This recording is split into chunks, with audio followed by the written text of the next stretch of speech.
Hello दोस्तों, आप लोगों का स्वागत है हमारे चैनल पे। और आज की वीडियो में हम बात करेंगे टॉप 10 कोरियन मूवीज। इस वीडियो का टाइटल टॉप 10 कोरियन मूवीज से ज्यादा top 10 Korean crime thriller movies ये भी हो सकता है, क्योंकि इस वीडियो में मैंने जितनी भी मूवीज डाली है उनमें से लगभग सारी मूवीज क्राइम थ्रिलर की कैटेगरी में आती है, या जिसको आप मिस्ट्री थ्रिलर ट्विस्ट एंडिंग इस किस्म की कैटेगरी में डाल के देख सकते हो। क्योंकि जिनको क्राइम मिस्ट्री थ्रिलर सस्पेंस वाली फिल्में पसंद आती है उनको इस वीडियो की 10 फिल्में देखने में बहुत ज्यादा मजा आएगा। तो चलिए शुरू करते हैं इस वीडियो की 10 नंबर की मूवी के साथ। तो 10 नंबर पे जो मूवी है, इस फिल्म में सिक वू नाम का एक आदमी है जो अपनी बेटी के साथ एक ट्रेन पकड़ता है ताकि उसको अपनी बेटी के बर्थडे तक वहां पहुंचना है। तो वो वहां पे पहुंचने के लिए अपनी बेटी के साथ निकल तो जाता है, लेकिन निकलने के बाद इन लोग की जो ट्रेन है वो ज़ोंबीज के बीच में फंस जाती है।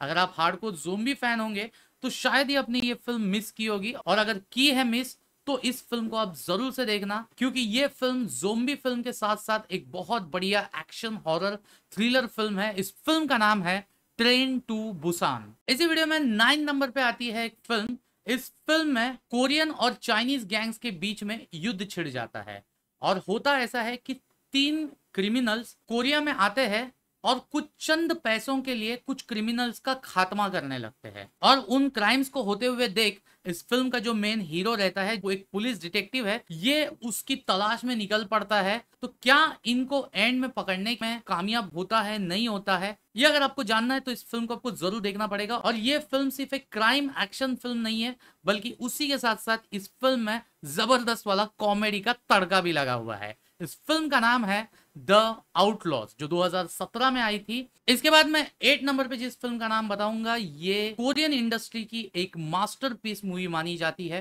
क्योंकि इस फिल्म की जो घटनाएं हैं वो 1980s में घटी हुई रियल रेप और मर्डर के एक सीरियल किलर के ऊपर आधारित है। मतलब एक किलर था जो कई सारी लड़कियों के रेप करता है और उनको मर्डर करके चला जाता है, और उनको ढूंढने के लिए निकल पड़ते हैं 2 डिटेक्टिव। क्या ये 2 डिटेक्टिव उस सीरियल किलर तक पहुंच पाते हैं या नहीं पहुंच पाते, उसकी ये दास्तान है। और ये 21st सेंचुरी की one of the greatest film मानी गई है।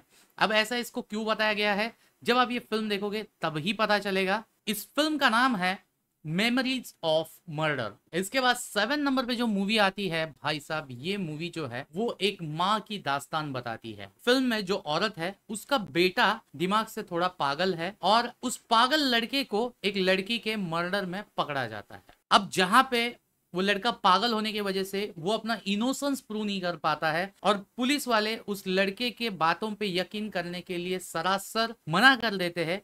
तब इस लड़के की माँ निकल पड़ती है असली कातिल को ढूंढने के लिए। अब क्या पुलिस वालों को असली कातिल पता चलेगा? क्या ये माँ जो है इस फिल्म की वो उस असली कातिल तक पहुंच पाएगी? क्या वाकई में उसका पागल बेटा जो है वो बेगुनाह है? तो इन सारे सवालों के जवाब अगर आपको जानने हैं तो इस फिल्म को आपको जरूर देखना पड़ेगा। जब अपने बेटे पे आती है तो एक माँ क्या क्या कर सकती है, कौन से हद तक पहुंच सकती है, ये अगर आपको जानना है तो इसके लिए भी ये फिल्म आपको एक बार तो जरूर से देखनी ही पड़ेगी। और इस फिल्म का नाम भी है मदर, जो 2009 में आई थी। इसके बाद 6 नंबर पे मैं जिस मूवी के बारे में बताने वाला हूँ, इस मूवी का जो प्लॉट है वो इतना इंटरेस्टिंग है कि मतलब आप बोलोगे भाई साहब ये देख रहा हूं मैं इस फिल्म में, ये क्या चल रहा है। देखिए क्या होता है इस फिल्म में, इस तरह से दिखाया गया है कि जिन सियोक नाम का एक 21 साल का लड़का है जो अपनी फैमिली के साथ एक नए घर में रहने आता है, और इसकी याददाश्त जो है ना पुरानी वो मिट चुकी है। उसको पुराना कई सारी चीजें याद नहीं आती है। जितना उसको बताया गया है उसके अनुसार उसका एक भाई है और वो अपने माता पिता के साथ रह रहा है। अब एक दिन क्या होता है, उसको अपनी फैमिली पे कुछ डाउट आने लगता है, तो इसलिए वो अपने भाई का पीछा करते करते जाता है। और अचानक से वहां पे क्या घटता है, उसका जो भाई है उसको कुछ लोग आके किडनैप करके लेके जाते हैं। तो वो अपने माँ बाप को आके बताता है, सब ढूंढने लगते हैं, पुलिस को खबर चल जाती है, लेकिन उस लड़के का कोई अता पता लगता नहीं है। और 19 दिन के बाद अचानक से उसका जो भाई है यानी यू सियोक वो रिटर्न आ जाता है, और उसके बाद जिन सियोक यानी जो कहानी का मेन हीरो है उसको इनके पीछे क्या मिस्ट्री छुपी है उसकी वो खोजबीन करने लगता है। और भाई साहब इस फिल्म का जो पहला ट्विस्ट हमारे सामने आता है और उसके बाद जिस तरह से कहानी निकल के सामने आती है, भाई साहब देख के बहुत ज्यादा मजा आएगा। मतलब मैंने जो बताया वो तो जस्ट स्टार्ट है, जब एक्चुअल कहानी रिवील होने लगेगी कि ये जो मेन कहानी का हीरो है जिसकी याददाश्त चली गई है, उसी के ऊपर फिल्म का टाइटल भी रखा गया है फॉरगॉटन। तो इस फिल्म को आपको 6 नंबर पे जरूर देखना है। इसके बाद 5वें नंबर की जो फिल्म है, इस फिल्म की कहानी थोड़ी टाइम ट्रैवल साइकोलॉजिकल थ्रिलर इस कैटेगरी में आती है, लेकिन वन ऑफ द फाइनेस्ट, और सही मायने में आज तक मैंने बहुत सारी ऐसी साइंस फिक्शन और साइकोलॉजिकल थ्रिलर टाइप फिल्में देखी होगी, लेकिन इस फिल्म से बेहतरीन फिल्म मैं सच बता रहा हूँ हॉलीवुड में भी नहीं बनी है। एक 28 साल की लड़की अपने फैमिली के साथ एक घर में रहने आती है, और एक दिन उस घर में एक फोन रखा होता है, वो फोन बजने लगता है। तो उस लड़की को लगता है अरे यार ये लोग फोन जो है घर में छोड़ के चले गए हैं, तो मैं फोन उठा लेती हूँ, बात कर लेती हूँ। और वो बात करती है तो इंटरेस्टिंग फैक्टर क्या होता है पता है, इसका कॉल जिस लड़की के साथ कनेक्ट होता है वो लड़की इसके 20 साल पहले की दुनिया में रह रही है, वो उसी घर में रहने वाली लड़की के साथ कनेक्ट हो गई है।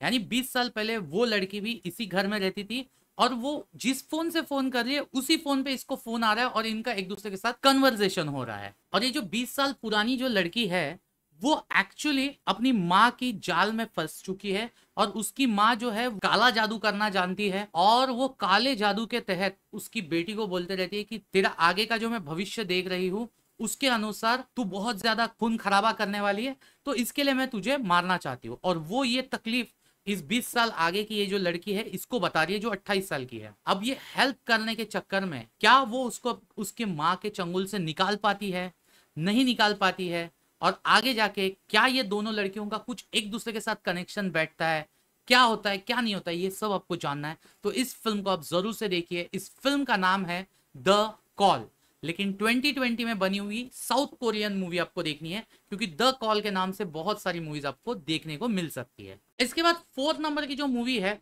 इस मूवी को समझने से पहले आपको एक चीज समझनी पड़ेगी कि नॉर्थ कोरिया और south Korea is like India and Pakistan. मतलब इन दोनों देशों की जैसे कभी जमती नहीं है, वैसे ही नॉर्थ कोरिया और साउथ कोरिया की कभी नहीं बनती है। तो ये बैकग्राउंड बताने के पीछे की वजह है कि इस फिल्म की जो कहानी है वो नॉर्थ और साउथ कोरिया के बीच में एक शूटिंग इंसिडेंट होता है, और उस इंसिडेंट में दोनों तरफ के सोल्जर्स इन्वॉल्व होते हैं। लेकिन हमको कहानी जो दिखाई जा रही है वो साउथ कोरिया के सोल्जर्स के पॉइंट ऑफ व्यू से दिखाई गई है। जब वो शूटिंग होती है तो कुछ लोग मर जाते हैं, और उसके बाद न्यूट्रल नेशन सुपरवाइजरी कमीशन को बिठाया जाता है उसका इन्वेस्टिगेशन करने के लिए।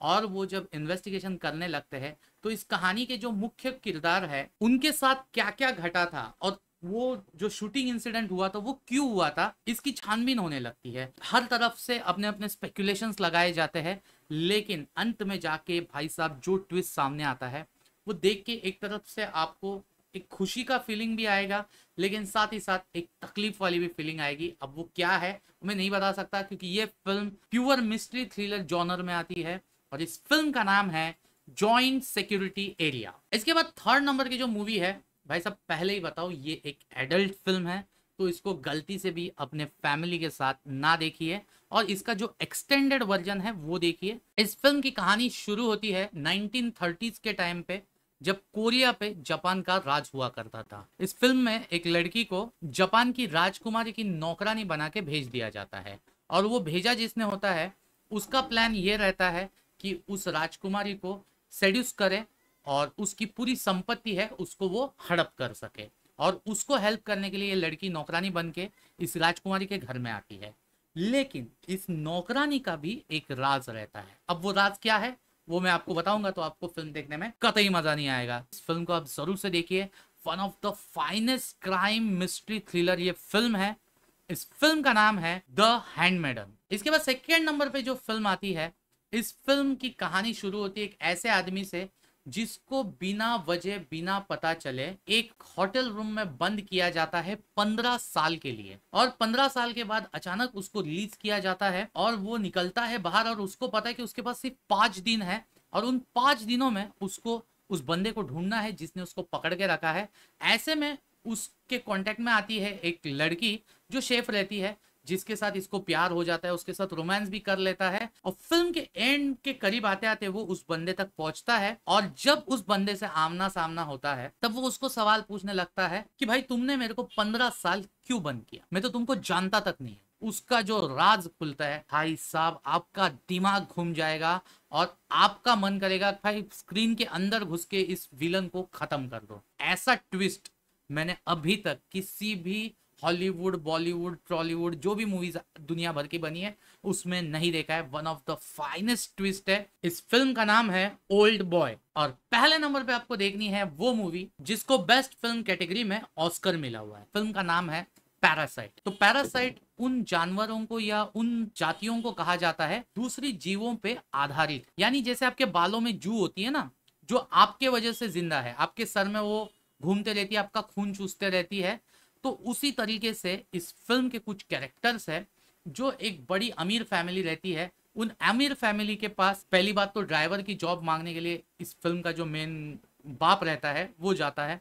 उसको ड्राइवर की जॉब लगने के बाद थोड़ा दिमाग लगाता है कि यार मेरे फैमिली के जो बाकी मेंबर्स है वो घर में पड़े, उनके पास जॉब नहीं है, तो कुछ ना कुछ झूठ बोल के वो जो मेन अमीर आदमी रहता है उसके इधर अपने फैमिली के मेंबर्स को जॉब लगाने लगता है। और उनके पास पहले से एक मेड काम कर रही होती है। वो मेड की तो कोई गलती नहीं होती है, वो तो अपना काम बराबरी से कर रही होती है, लेकिन ये जो ड्राइवर बन के जाता है वो कुछ ऐसी हरकत कर देता है और उस मालिक के सामने ऐसा सीन क्रिएट करता है कि ये जो काम वाली है ना आपकी, ये सही नहीं है, इसको निकाल दो, मैं आपको इससे बेहतरीन काम वाली बता दूंगा, और खुद की बीवी को उसकी जगह पे रख देता है। तो भाई ऐसा करने के बाद ऑलमोस्ट इनकी फैमिली जो है अलग अलग काम के जरिए इन लोग से पैसा ले रही है। गलत काम तो नहीं कर रहे होते, एक तरह से देखा जाए तो काम सही कर रहे हैं, लेकिन झूठ बोल के कर रहे होते हैं। और ऐसे में एक दिन क्या होता है, ये पूरी जो फैमिली है कहीं घूमने जाती है और ये लोग अंदर बैठ के पार्टी करने लगते हैं। उनको पता चलता है कि उस घर के नीचे एक तहखाना है, और भाई वो तहखाने में वो जब पहुंचते हैं उसके बाद एक ऐसा राज उनके सामने आ जाता है, उनको समझ नहीं आता है पहले हो क्या रहा है। उसके बाद जिस तरीके से कहानी में ट्विस्ट एंड टर्न्स आते हैं ना भाई, देख के मजा ही आ जाता है। और फिल्म की जो एंडिंग थी ना भाई, मैं क्या ही बोलूं यार, एकदम अजीबोगरीब तरीके की एंडिंग इस फिल्म को दी गई है और शायद इसी वजह से ऑस्कर वालों को ये फिल्म बहुत ज्यादा पसंद आई। तो बस गाइज यही रही मेरी टॉप 10 कोरियन मूवीज की वीडियो। आपको कैसी लगी कमेंट करके जरूर बताइएगा। इसमें की कितनी मूवीज आपने ऑलरेडी देखी है और आपकी फेवरेट कौन सी है वो भी मुझे बताइए। और इसके अलावा आप और कौन से कंटेंट पे मूवी चाहते हो ये भी बताइए। अगर वीडियो अच्छा लगे तो वीडियो को लाइक करना, चैनल पे फर्स्ट टाइम चैनल को सब्सक्राइब करना। अब मिलते हैं और एक ऐसी वीडियो के साथ, तब तक के लिए गुड बाय।